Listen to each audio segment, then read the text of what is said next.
2 arrestati e 13 fermati tra i pro-Palestina per i disordini in centro, 3 denunce a piede libero allo stadio. Questo è il bilancio della serata di violenza che ha sconvolto Udine.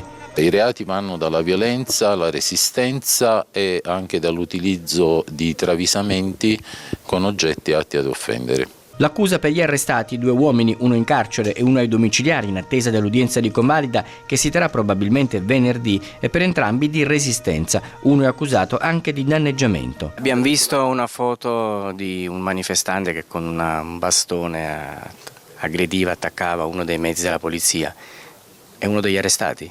Potrebbe essere. Si parla di persone a voi già note? Sicuramente sono note agli ambienti delle Digos delle varie parti d'Italia, anche la nostra.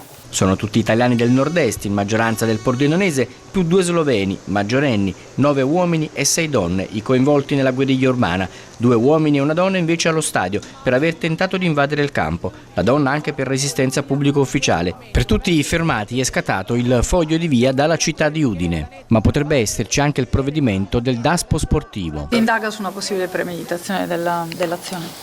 È sicuramente prematuro dire questo.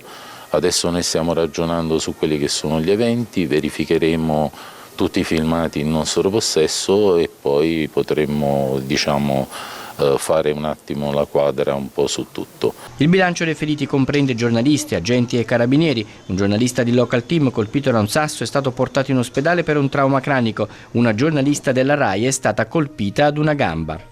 Tra le forze dell'ordine 6 agenti sono finiti in ospedale, 2 sono stati trattenuti in osservazione, altri 4 sono andati all'ospedale di Latisana. Un carabiniere è stato medicato in strada per escoriazioni, feriti anche 6 militari del reggimento FVG di Gorizia e 1 dell'Arma di Milano. 3.000 in tutto le forze dell'ordine messe in campo per la sicurezza dell'intero evento, 1.104 quelli impiegati soltanto nella giornata della partita e della manifestazione.